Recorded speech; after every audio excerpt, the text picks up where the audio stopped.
लिन्युए काफी देर से मंच पर खड़ी थी, लेकिन तुमने एक बार भी सिर नहीं उठाया। ऐसा लग रहा था मानो तुम्हारा चेहरा किताब के अंदर ही घुस जाएगा। इतनी लगन से पढ़ने वाला इंसान किसी निकम्मे अमीर लड़के जैसा बिल्कुल नहीं लग रहा था। क्या संगठन की जानकारी गलत थी? तभी अचानक तुमने पढ़ते पढ़ते किताब उठाई और पूरी ताकत से जमीन पर फेंक दी। फिर उस पर पैर रखकर गुस्से में चिल्लाने लगे। आखिर सारी गड़बड़ यहीं थी। अभी अभी सिस्टम ने बताया था कि इनाम पाने के लिए पढ़ाई शुरू करने से पहले मन ही मन गेंशिन स्टार्ट बोलना जरूरी है, तभी पढ़ाई का फायदा मिलेगा। बेकार सिस्टम, इतनी जरूरी बात पहले क्यों नहीं बताई? मेरी वैसे ही कुछ ही दिनों की जिंदगी बची है, तूने मेरा इतना समय यूं ही बर्बाद कर दिया।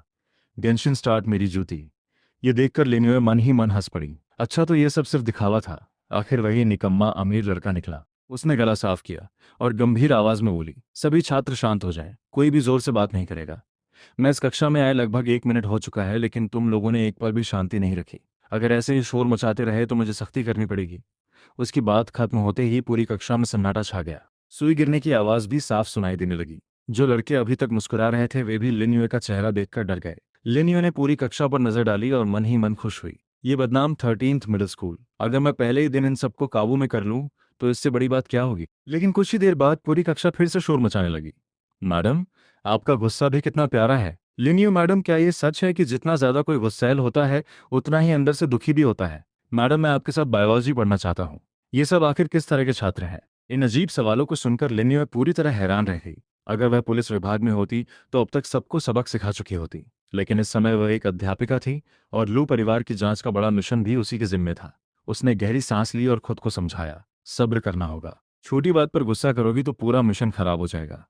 लेकिन अगले ही पल कुछ छात्रों की बातें सुनकर उसका धैर्य पूरी तरह टूट गया।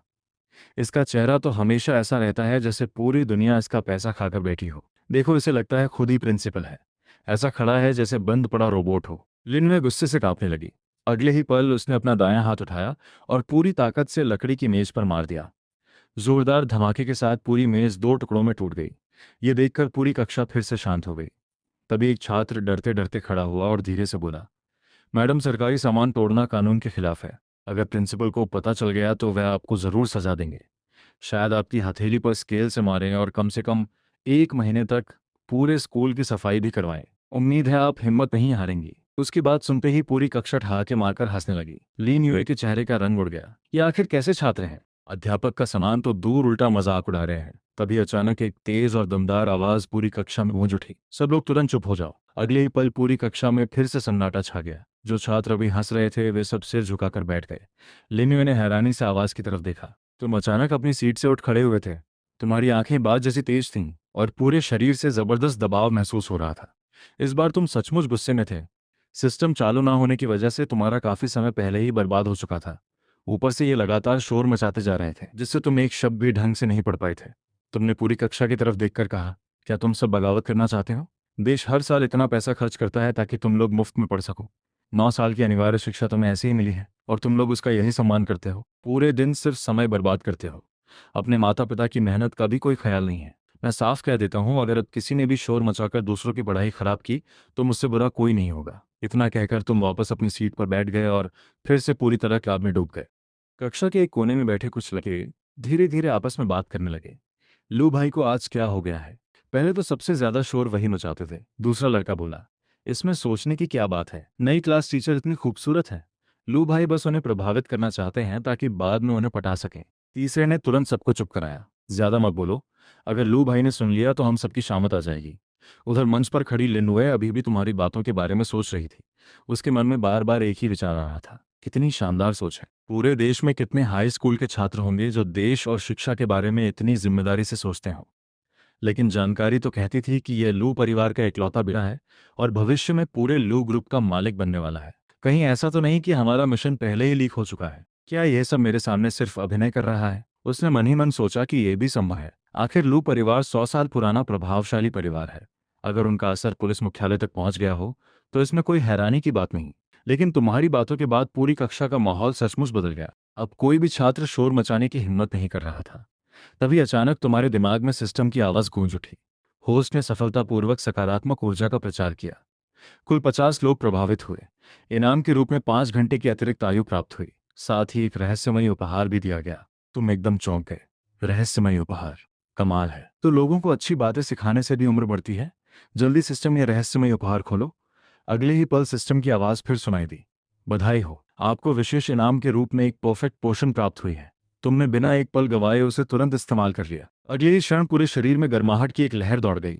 तुम्हें महसूस हुआ कि सीने का भारीपन पूरी तरह गायब हो गया है। कई सालों से चली आ रही शरीर की कमजोरी भी पल भर में खत्म हो गई। तुम्हारा चेहरा पहले आकर्षक था, लेकिन अब पहले से भी ज्यादा निखर गया। पुराने लू चेन की लगातार सिगरेट और शराब पीने की आदतों ने कम उम्र में ही उसके शरीर को कमजोर बना दिया था। लेकिन अब वे सारी परेशानियां पूरी तरह खत्म हो चुकी थीं। सिर्फ शरीर ही नहीं, बल्कि तुम्हारे पूरे व्यक्तित्व में भी जबरदस्त बदलाव आ गया था। तुम मन ही मन मुस्कुराए और सोचा, ये चीज सच में कमाल की है। ये सोचकर तुमने फिर सिर झुकाया और दोबारा गणित की किताब पढ़ने लगे। ज्यादा समय नहीं बीता और तुमने 11वीं से लेकर 12वीं तक की सारी गणित की किताबें खत्म कर दी। तुम्हारी उम्र सीधे कई दिनों तक बढ़ गई और गणित का ज्ञान भी पूरी तरह भर गया। अपनी स्थिति देखकर तुम संतुष्ट होकर मुस्कुराए। सिस्टम ने सूचना दी कि होस्ट की गणित क्षमता पूरी हो चुकी है। अब आप नीचे दिए गए तरीकों से बड़ी मात्रा में आयु और रहस्यमय इनाम प्राप्त कर सकते हैं। रहस्यमयी इनाम शब्द देखते ही तुम्हारी आंखें चमक उठी। उस समय सितंबर का महीना था। स्कूल की छुट्टी हो चुकी थी, लेकिन बाहर अभी भी उजाला था। डूबते सूरज की रोशनी में तुम सीटी बजाते हुए खुशी खुशी स्कूल के बाहर की तरफ चल पड़े। जैसे ही तुम स्कूल के गेट पर पहुंचे, तुम्हारी नज़र थोड़ी दूर खड़ी एक लड़की पर पड़ी। उसने सफ़ेद रंग की छोटी स्कर्ट पहन रखी थी। उसका चेहरा मासूम था और वह अपनी बाहों में गुलाबी रंग का स्कूल बैग दबाए कांपती हुई खड़ी थी। उसके चारों तरफ रंग बिरंगे बालों वाले कई गुंडे खड़े थे। सब उसे गंदी नज़रों से देख रहे थे और बीच बीच में सीटी भी बजा रहे थे। उनमें से एक बोला, बहन बस एक बार हाँ कर दो, मेरे साथ फिल्म देखने चलो। उसके बाद स्कूल में कोई तुम्हें छू भी नहीं पाएगा। दूसरे ने हंसते हुए कहा, हमारी बात सच है। हमारे बड़े भाई अभी पहली कक्षा में ही हैं, लेकिन उन्होंने कई सीनियर लड़कों को अपना भाई बना रखा है। उनमें से कुछ तो लू परिवार के नौजवान मालिक के भी खास दोस्त हैं। तीसरा बोला, अगर मैं तुम्हारी जगह होता तो कब का काले मोजे पहनकर भाई के साथ डेट पर चला गया होता। चौथा तुरंत बोला, काले मोजे किस काम के? सफ़ेद मोजे ही सबसे अच्छे होते हैं। ये सुनकर सब जोर से हंस पड़े। लड़की डरते हुए बोली, मुझे माफ़ कर दीजिए, मेरे पास समय नहीं है। तभी एक गुंडा गुस्से में बोला, अगर हमें नाराज कर दिया तो हम तुम्हें घसीटकर गली में ले जाएंगे। लड़की की आंखों में आंसू आ गए। उसने कांपती आवाज में कहा, सच में मुझे माफ कर दीजिए, मेरी माँ अस्पताल में भर्ती है, मुझे काम पर जाकर पैसे कमाने हैं, कृपया मुझे जाने दीजिए। तभी दूसरा गुंडा बोला, अरे काम करने की क्या जरूरत है, जितने पैसे चाहिए मुझसे ले लेना। उस समय तक तुम किताब पढ़ते पढ़ते काफी देर कर चुके थे, इसलिए स्कूल के बाहर अब ज्यादा लोग नहीं बचे थे। इसी वजह से उन गुंडों की हिम्मत और बढ़ गई थी। दूसरी तरफ स्कूल के बाहर खड़ी एक एसयूवी गाड़ी में ऑफिस से लौट रही लिन यूए बैठी थी। वह जाने ही वाली थी कि उसकी नज़र इस पूरे दृश्य पर पड़ गई। दूरी कम होने की वजह से उसने उनकी सारी बातें साफ साफ सुन ली। उसने गुस्से में दांत भींच लिए, बदतमीज कमीने, आज मैं तुम सबको सबक सिखाकर ही रहूंगी। इतना कहकर उसने ऊंची एड़ी की चप्पल उतारी और सपाट जूते पहन लिए।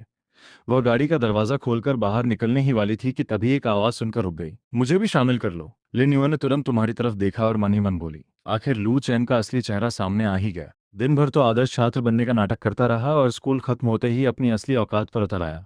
अब तो ये इन गुंडों के साथ मिलना भी चाहता है। ये सोचकर उसने तुरंत मोबाइल निकाला और वीडियो रिकॉर्ड करना शुरू कर दिया ताकि तुम्हारी बदमाशी का सबूत संगठन को दे सके। उधर गुंडों ने पीछे मुड़कर तुम्हें देखा और तिरस्कार से बोले, कहाँ से आ गया यह गोरा लड़का, यहाँ से दफा हो जा, हमारे काम में टांग मत अड़ा। लड़की ने तुम्हें देखा तो उसकी आंखों में उम्मीद की हल्की सी किरण जगी, लेकिन अगले ही पल वह बुझ गई। उसे अच्छी तरह पता था कि ये लोग कितने खतरनाक हैं। जैसा वे कह रहे थे वैसा ही था। हरे बालों वाला लड़का कई सीनियर गुंडों का खास आदमी था और पूरे स्कूल में कोई उससे उलझने की हिम्मत नहीं करता था। वह नहीं चाहती थी कि उसकी वजह से किसी और को नुकसान हो।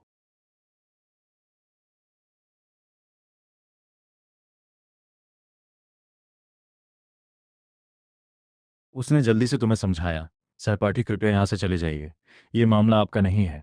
तभी हरे बालों वाला गुंडा हंसकर बोला, सुना तुमने, मेरी गर्लफ्रेंड भी तुम्हें जाने के लिए कह रही है। इतना कहकर वे फिर लड़की की तरफ बढ़ने लगे। तभी अचानक एक खाली कैन हवा में उड़ता हुआ आया और बिल्कुल सही निशाने से हरे बालों वाले लड़के के सिर पर जा लगा। वह दर्द से चिल्ला उठा और सिर पकड़कर बैठ गया। अब तीनों गुंडे पूरी तरह भाग चुके थे। बहुत अकड़ दिखा ली, आज तुझे सबक सिखाकर रहेंगे। इतना कहकर तीनों पागल कुत्तों की तरह एक साथ तुम्हारी तरफ दौड़ पड़े। गाड़ी के अंदर बैठी लिनुए मोबाइल से सब रिकॉर्ड कर रही थी। ये देखकर वह पूरी तरह चौंक गई। ये क्या हो रहा है? लू चेन तो इनके साथ मिलना चाहता था, फिर इनसे लड़ क्यों रहा है? एक अध्यापिका होने के नाते क्या उसे अपने छात्र की मदद करनी चाहिए? वह अभी यही सोच रही थी कि अचानक उसने देखा तीनों गुंडे पहले ही जमीन पर पड़े तड़प रहे थे। सब अपने शरीर को पकड़कर दर्द से चीख रहे थे। उनमें से एक चिल्लाया, जल्दी ब्लैक ब्रदर को फोन करो, लोगों को बुलाओ। तुम शांत होकर लड़की के पास गए और बोले, चलो मैं तुम्हें घर छोड़ देता हूँ। लड़की ने धीमी आवाज में धन्यवाद कहा। तुमने मुस्कुराकर जवाब दिया, कोई बात नहीं, ये तो छोटी सी बात है। तुम दोनों जैसे ही मुड़कर जाने लगे, जमीन पर पड़े तीनों गुंडे किसी तरह उठकर फिर तुम्हारे सामने आ गए। उनमें से एक चिल्लाया, कोई कहीं नहीं जाएगा। अगर आज तुम यहाँ से चले गए तो मैं इस लड़की की चलने फिरने में असमर्थ माँ को उठाकर कुएं में फेंक दूंगा। उसकी बात सुनते ही तुम वहीं रुक गए। तुम्हारी आंखों में तिरस्कार साफ दिखाई दे रहा था। तुमने शांत स्वर में कहा, मैं तुम्हें लोगों को बुलाने की इजाजत देता हूँ। गाड़ी में बैठी लिन्युए ये सब देखकर मुस्कुराई। बुरा नहीं है, ल्यू परिवार के इस उत्तराधिकारी में थोड़ा साहस तो है। लेकिन एहतियात के तौर पर उसने चुपचाप पुलिस को भी सूचना दे दी। अगर सामने वाले सच में दर्जनों लोगों को लेकर आ गए तो लू चेंग की हालत बहुत खराब हो जाएगी। लड़की ने देखा कि तुम रुक गए हो। उसके चेहरे पर घबराहट आ गई, लेकिन अगले ही पल उसने भी फैसला कर लिया और तुम्हारे साथ वहीं खड़ी हो गई। उसकी आंखों में अब डर नहीं, बल्कि दृढ़ निश्चय था। हरे बालों वाला गुंडा दांत पीसते हुए बोला, मेरे सामने बहादुरी दिखा रहे हो, थोड़ी देर रुक जाओ, आज तुम दोनों इसकी कीमत चुकाओगे। ज्यादा समय नहीं बीता और साफ आसमान पर धीरे धीरे काले बादल छा गए। उसी समय स्कूल के पश्चिमी हिस्से से लोगों का एक बड़ा झुंड चलता हुआ दिखाई दिया। दूर तक सिर्फ लोगों की भीड़ ही भीड़ नजर आ रही थी। गाड़ी में बैठी लिनवे ने अनुमान लगाया कि कम से कम 100 लोग वहां आ रहे थे। उसने मन ही मन सोचा, अच्छा हुआ मैंने पहले ही पुलिस को खबर कर दी, नहीं तो आज लू चैन की बुरी तरह पिटाई हो जाती। हरे बालों वाला गुंडा खुशी से चिल्लाया, मेरा बड़ा भाई आ गया, अब तुम दोनों गए काम से। इतना कहकर वह अपने दोनों साथियों के साथ आगे बढ़ गया।